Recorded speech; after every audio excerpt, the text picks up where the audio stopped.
Hello, everyone, and welcome to my special education timeline. My name is Nicholas Pierce, and this will be my presentation. Right off the bat, I do have a slight disclaimer. Some of the language that's used in this presentation does not reflect uh, our values today, but I think it's very important that when we're looking at events and laws and bills that were passed in years prior to use the language that was used then in order to get a grasp of how far we've come since that point in time. So with that being said, let's go ahead and continue. Okay, so part one.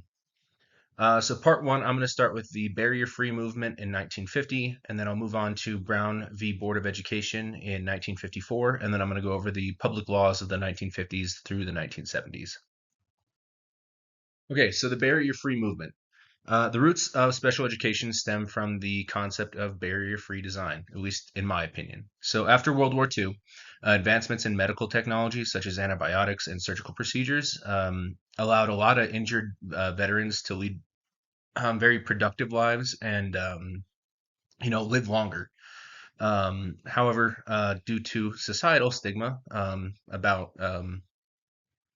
malformities, disabilities, that kind of stuff. Many of these veterans were unemployed and struggling to access public areas and universities, and that's just to name a few things. This prompted the barrier free movement, where they advocated for equal educational and employment rights because a lot of these guys couldn't even get hired for jobs um, due to some of the things that they brought back with them from World War II. Um, and again, this arose in 1950 from veterans' demands to participate fully in the same educational and employment opportunities as people without disabilities. So yeah, big thing for me is or at least when I was making this timeline was making sure this was in here because I do think this is a very very big part of not only special education but the American Disabilities Act. Okay, so Brown v. Board of Education. So this was a very very big landmark case. Um, we've all probably heard of this at some point in our education courses, but it prohibited the segregation of children in public schools based on race, and it overruled the separate but equal doctrine established by Plessy v. Ferguson. The quote that I found from the National Archives: just over 1 year later, on May 31st, 1955, Judge Warren read the court's unanimous decision, now referred to as Brown 2, instructing that states begin desegregation plans with all deliberate speed. This was a pivotal moment in the civil rights movement that led to significant breakthroughs in educational rights for every student. Okay, so the public laws of the 1950s and through the 70s. So throughout the 1950s and through the 1970s, the federal government began to develop programs for children with disabilities and their families. We're talking about laws such as the Training Professional Personnel Act of 1959, that were stated to help train leaders to educate children with mental retardation. Again, this is not my language, but the language of the time period.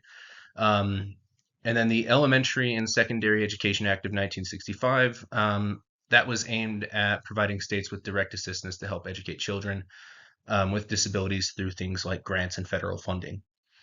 Um, this, of course, is going to work hand in hand with a couple of others that are coming later in time. The Handicapped Children's Early Education Assistance Act of 1968. This was also known as Public Law 90-538, and the Economic Opportunities Amendments of 1972. This is known as Public Law 92-424. This authorized support for, respectively, exemplary early childhood programs and increased Head Start enrollment for young children with disabilities. So it kind of sounds like the beginnings of perhaps early intervention, but we're not quite there yet. Okay, so part two.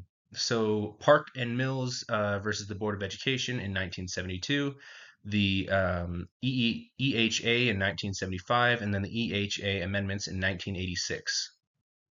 Okay, so Park and Mills v. Board of Education, 1972. Okay, so in 1972, there were two huge landmark cases uh, that were brought into the world. So the Pennsylvania Association for Retarded Children, PARC, again, this is not my language. This is the language of the time. This is the actual name of the um, plaintiff in the lawsuit against Pennsylvania and their school board. And then Mills versus Board of Education. So in the case of Park v. Pennsylvania, the court ruled that the exclusion of 14 students who had developmental disabilities had their 14th Amendment rights violated. So the quote that I pulled, in connection with a constant agreement approved by the court of a three-judge panel of the District Court of the Eastern District of Pennsylvania, the court enjoined Pennsylvania from denying any child up to age 21 admission into a public school program appropriate to his learning capacities, or from having his educational status changed without first being notified and given the opportunity for a due process hearing. That means that the school board or a school district can't deny anybody admission into a public school program, regardless of their learning capacities, regardless of whether or not they have a disability, and they can't have their educational status changed without being notified. One, so they have to let you know, and two, they have to give the opportunity for a hearing, so a court hearing. And then continuing on with this point, Mills v. Board of Education involved a different reason for denial. So in Mills v. Board of Education of District of Columbia, funny enough, this happened in our nation's capital. The quote that I pulled, hereafter, Mills, the United States District Court of the District of Columbia, held that students with disabilities are entitled to an education, and that education cannot be denied based on the accommodation's additional cost to the school. So this, along with Park v. Pennsylvania, resulted in a significant bill being passed just a few years later. But these are two very big cases that would eventually help shape the world of education that we know today. Okay, so the Education for All Handicapped Children Act. So in November of 1975, President Gerald Ford signed the Education for All Handicapped Children Act into law.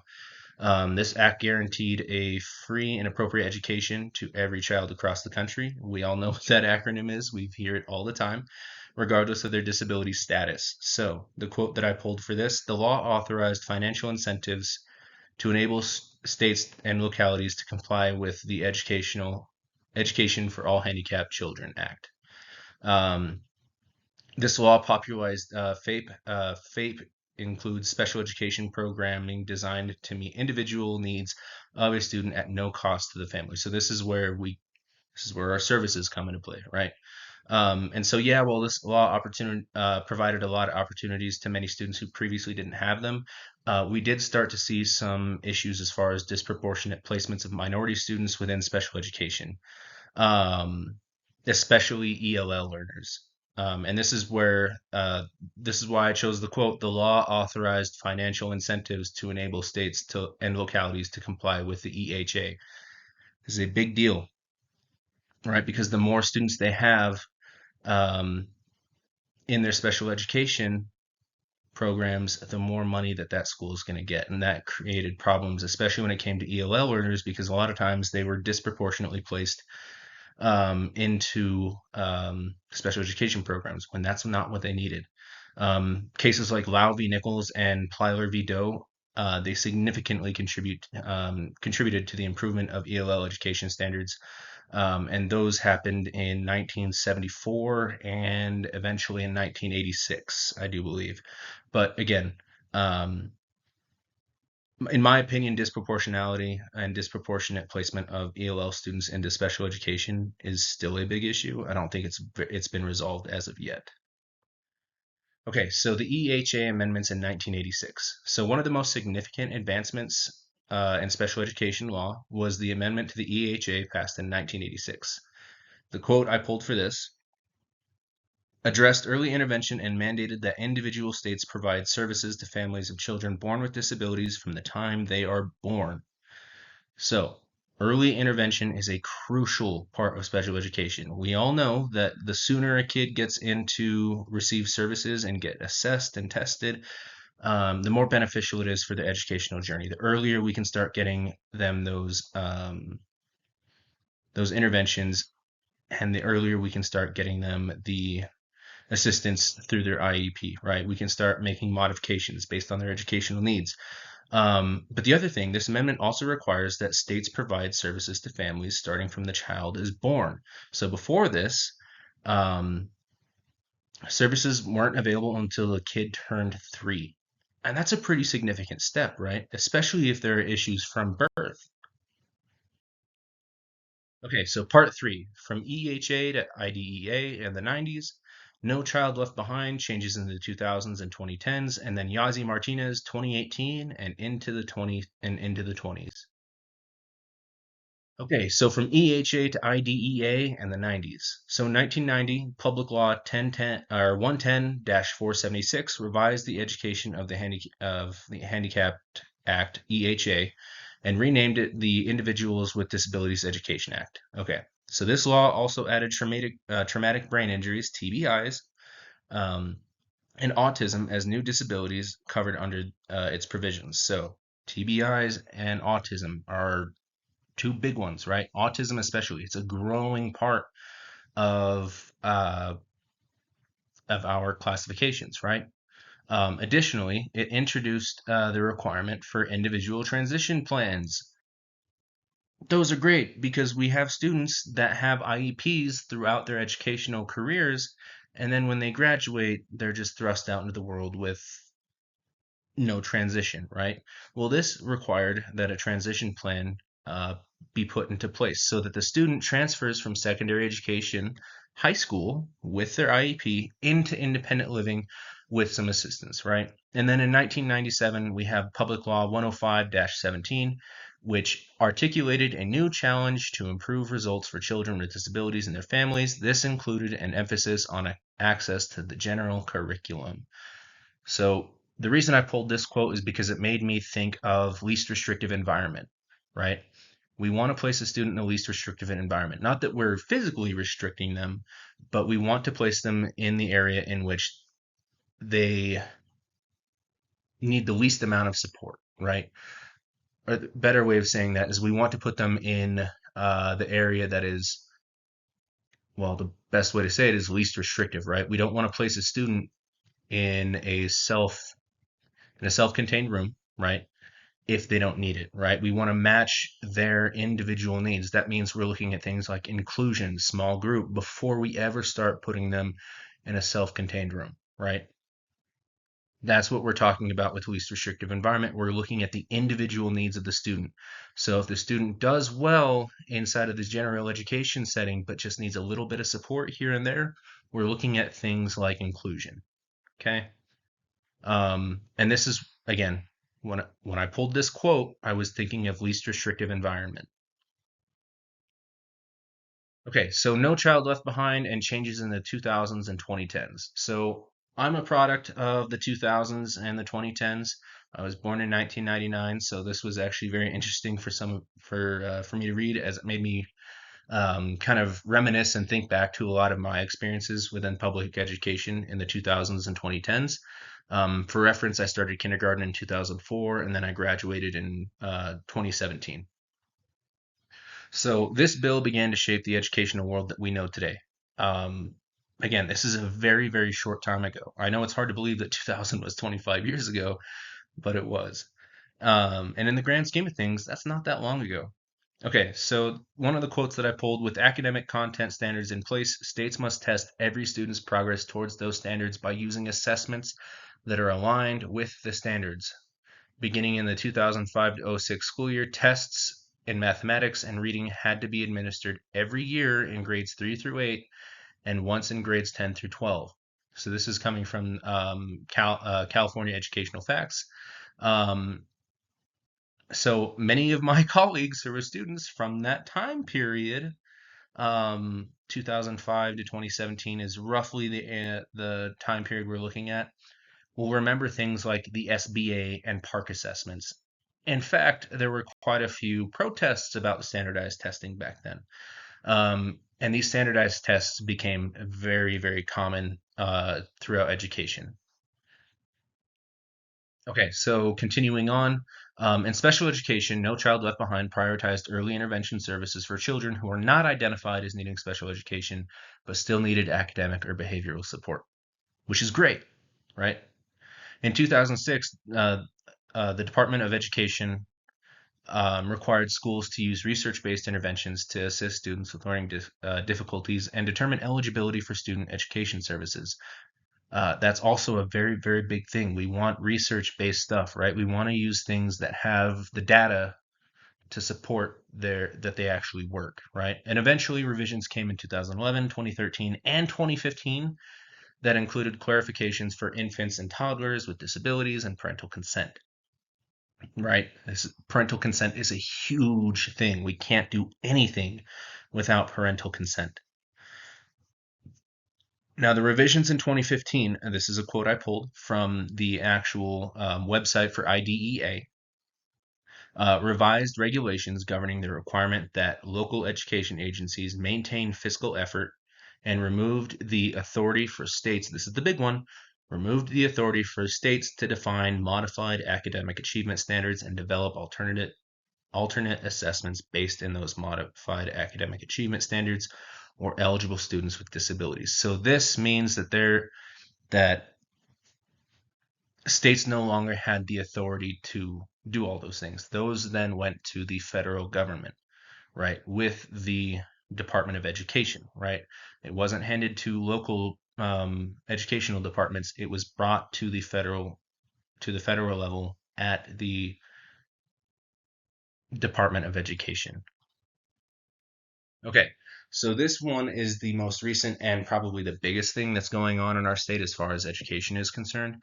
Yazi Martinez was huge. I wasn't in education when it happened. However, um, my mentor teacher was, my mother was. I had a lot of people who were in education at the time um, really kind of take a step back and look at what was going on as a whole because of this case. So, Yazi Martinez is a case, not just a case, a significant legal action involving two parties of the state and the state of New Mexico.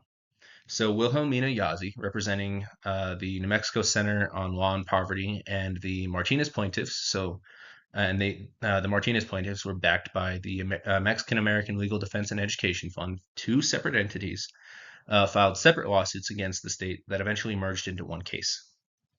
So the lawsuits stated that the NMPED failed to, and this is my quote, provide students, especially low-income, Native American, English language learner, and students with disabilities, the programs and services necessary for them to learn and thrive, and challenged the state's failure to sufficiently fund these programs and services.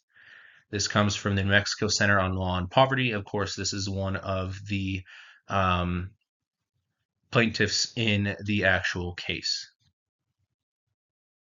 So, continuing on here, since the 2019 ruling, New Mexico's motion to dismiss the lawsuit was denied in June 2020.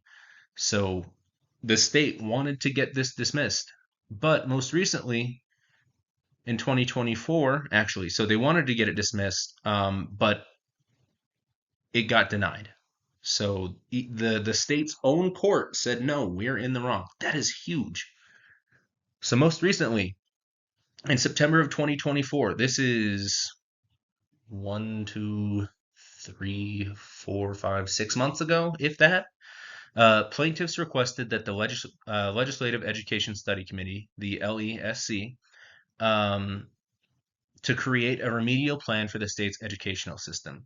So the motion cites, and this is a quote directly from their plan, from their motion, dismal performance in 2023 as evidence of non-compliance due to high chronic absenteeism rates, persistent achievement gaps, low graduation rates, low proficiency in reading, math, and science. So this comes from quite a few people at the state education level. You can find my sources and the names of the people who authored this source in the full citation at the very end of this slideshow. And this is just one of many instances of non-compliance. as stated by the motion. So the motion also cites deficiencies at NMPED, a lot of constant turnover and stuff like that, and then the absence of a remedial plan. The motion identified the fact that the state didn't really outline a plan as to how they were going to improve their educational services for the previously mentioned parties, right? Uh, Low-income students, ELL students, Native American students, and students with disabilities, right? So additionally, um, it's highlighting violations of the rights of Native American students, students with disabilities, ELL rights, and low-income students. Again, and this is 5 to 6 years after the lawsuit happened, right? And this is a continuation of it, right? But still, 5 to 6 years later, and we're not seeing an improvement. So this is a quote that I pulled directly from the motion again. But these are 9 things that they want to see in the actual remedial plan provided by NMPED. So, student needs assessments, multicultural and multilingual programs, and anti-racist learning environments, right? Those are all pretty big. We know that culture and language plays a huge part in education. Education is a vastly human profession, right? It requires a lot of reliance on people. Now, if there's a cultural barrier or a language barrier, the impact of that education is going to lessen quite a bit, right? So the second thing, staffing and services for special education students and standardized measures to reduce removal, restraint, and seclusion of students with disabilities. That means, again, we're looking at things like least restrictive environment. We want the student to be in the environment that is as close to general education as possible. This includes things like inclusion classroom settings, small group settings, but we don't want to just immediately push a student into a self-contained environment if they don't need it. We want to put them in, for lack of a better term, the least restrictive environment, right? The environment that is least restrictive to their education. Okay. The third thing, curriculum, instructional programs, and assessment for at-risk students to be equally prepared for college, career, and civic engagement. That is huge. So at the charter school that I work at, we're in Albuquerque's International District. We work with a lot of at-risk youth, and our whole goal is to provide them not only with social emotional learning, but with technical learning as well, based in the technology field, right? And that's a huge thing, is getting them prepared for life after education, right? That's our whole thing, especially at the high school level. You want to prepare your students for the real world. And then the fourth thing, training, recruitment, placement, evaluation, and retention of high quality teachers. There's been a lot of turnover in our education system with teachers leaving and going out of state. How do we retain those teachers?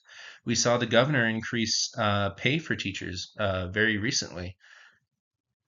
So it's an attempt to retain high quality teachers, but how do we get them to stay long term, right? Or how do we bring new teachers in? That's a very big issue, right? Especially because our state, population wise, doesn't have the resource pool that, say, a state like Florida or New York or California, Texas, these larger states that have large population bases, it's easier for them because they have high population density, right? That means they have more resources to pull from. It's a huge thing. And then if you look at small towns, look at towns up in San Juan County, towns like Aztec, Farmington, Bloomfield, Shiprock, or Kirtland. Those towns have small resource pools, so you're not getting people who want to get into education from the local community. You're bringing in a lot of people from outside of the community to be educators, and a lot of times a lot of people that end up teaching at those schools aren't licensed teachers. It's very hard to fill those positions. So 5, technology and IT support for at-risk students to access broadband and digital devices. We saw this during 2020. When schools went online, there was a lot of issues because not every student has access to the internet or Wi-Fi at home. And so we had a lot of services that tried to bring internet capabilities to rural communities, houses that didn't have internet capabilities. We saw mobile hotspots and all that kind of stuff. But we have seen data that shows that that was very ineffective, if it was ever effective at all, right? The sixth point, student and family support services to support holistic development and well-being. So holistic meaning community, or cultural well-being, right?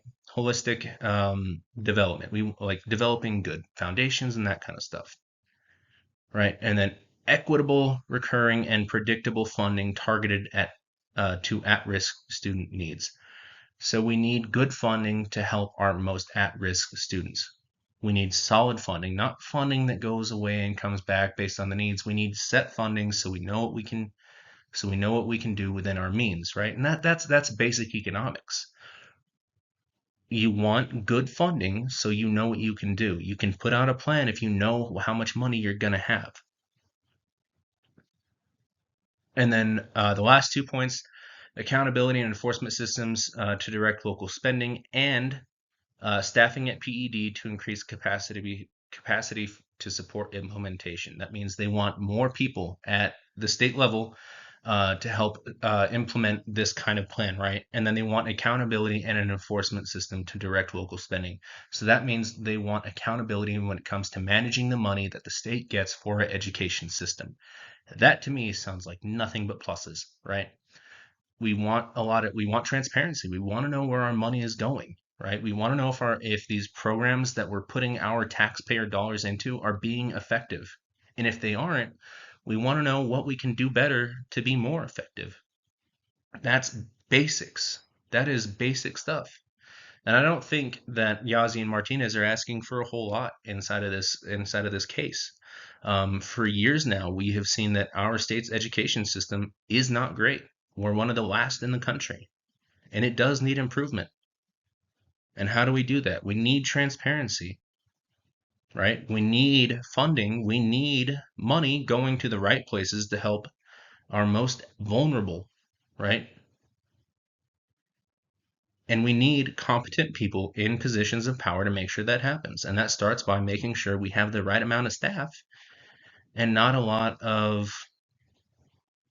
rollover, right? We want to have retention in every part of our education system because consistency provides structure. It's kind of the thought that I had is it's like providing rules inside of your classroom, right? If you want to provide a good classroom setting, a positive and healthy and safe setting inside of your classroom, your instructions and rules need to be clear, consistent, and concise, right? And the big thing is clear and consistent. Those are the first two. And I think that applies to just about everything. If you're clear and consistent, you probably have a good foundation.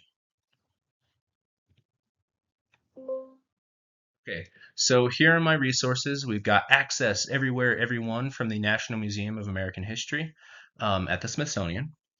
I've got the National Archives for Brown v. Board of Education. We've got IDEA, so a history of the Individuals with Disabilities Education Act from the actual website for IDEA. We've got Disability Justice, the Right to Education. We've got Mills v. Board of Education of District of Columbia, and that's at Arizona State University's embryo program. And again, I pulled from the same source for some quotes on the Individuals with Disability Education Act in 1975. I've got CalEdFacts. This is a government website for the state of California that talks about No Child Left Behind. There is a disclaimer up the top of that website that talks about No Child Left Behind being replaced during the Obama administration. We've got the Disability Rights Timeline from Temple University. I use this to get some background information on not just educational disabilities, but disabilities in general, because the two kind of coincide with their civil rights movement and their evolution into what is commonplace in our world now. Next up, I went to the New Mexico Center on Law and Poverty for Yazzie Yazi Martinez. Some great information. Again, I would like to state that outright that that is from one of the plaintiffs. Um, Now, there is plenty of documentation from the state side. In fact, NMPED has a whole section on Yazi Martinez. And then I pulled directly from New Mexico legislation an update on the Yazi Martinez legal action. This is from Lou, Sena, and Padilla. Again, these are all the authors that are on that presentation that I pulled from. It has charts and data to support the claims. And it actually has a timeline of the case inside of the presentation. Really good stuff. All really good sources. Feel free to ask me any questions. Feedback would be great. Thank you and have a good one.